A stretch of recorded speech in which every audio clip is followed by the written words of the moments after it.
Yes po, muli po isang magandang araw po sa ating lahat mga kabarangay. Ito po ay isang mabilisang update lamang po.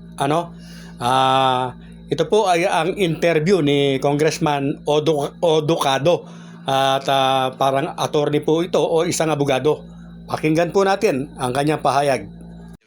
Sa planong pagpapaliban ng Barangay Sangguniang Kabataan election. So far, dyan sa House of the Representatives, anong posisyon ngayon ng bill sa BSKE postponement? Well, sa mga nakakausap ko, Boss Nante, mas gusto namin matuloy sana kasi na-appropriate na yung pondo, naka-prepare na yung lahat ng kailangan for that election. Pag nilog mo pa yan, lahat ng preparations na ginawa ng ating COMELEC, mawawalang visa. Ibig sabihin, gumastos lang tayo, tapos hindi na naman itutuloy ang barangay and SK elections. Okay, so you are in favor pala, attorney, na matuloy na ang Barangay Sangguniang Kabataan election this November 2. Yes po, in favor po ako na matuloy ang BSK. Kasi nasabi doon sa bill dahil sa krisis sa langis, ang status ngayon ng oil prices at least bumababa na naman parang wala namang krisis na, so posible attorney na matuloy Opo, posibleng matuloy po, and I think po dapat matuloy na rin yan. Kasi kawawa naman yung ating mga kabarangay na prepare tapos inuusog yung BSKE nila. Okay. I'm not really aware sa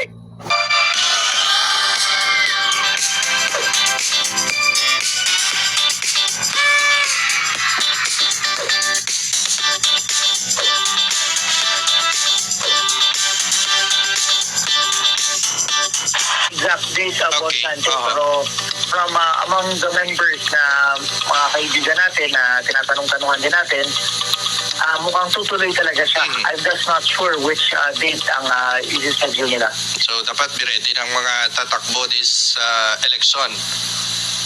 Yes po, it is po. Okay, idagdag ko lang, attorney, may bill ikaw na of the representative sa Yan po mga kabarangay ang malinaw po na pahayag nitong si Congressman Odocado na isa nga pong abogado, na sinasabi po niya na siya po ay pabor na matuloy na po ang barangay at SK election.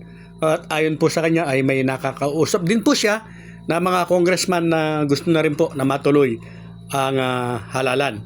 So sinasabi po niya na malinaw din na posible na daw po posibleng matuloy na daw po ang barangay at SK election. So mga kabarangay, lalong-lalo na sa mga aspirant, yan po yung sinasabi natin na ano po ang mangyari ay iba na po yung nakahanda, nakaready. Kaya wag po kayong titigil sa inyong ginagawa na pag-iikot. Ganon din sa mga nakaupo. Siyempre po, kailangan din ninyo ng papogi points dahil posible po na matuloy ang halalan. Bagamat may posibilidad din po ito na ma-postpone dahil nga po mayroong inihahing batas ang mababa at mataas na kapulungan ng Kongreso para ito po ay i-postpone.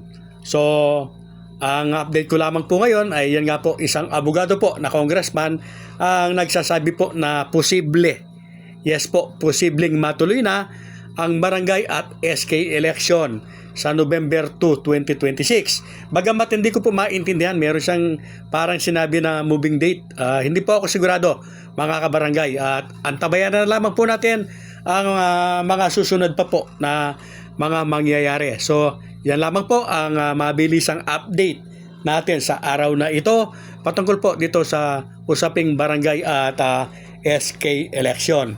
So muli po maraming salamat sa ating mga taga-subaybay, sa mga nagkukomento po na magaganda, at ganoon din po nariyan pa rin po at hindi natin naiaalis. So maiaalis ito pong mga sinasabi nating mga baser kasama na po sa usapin natin yan mga kabarangay.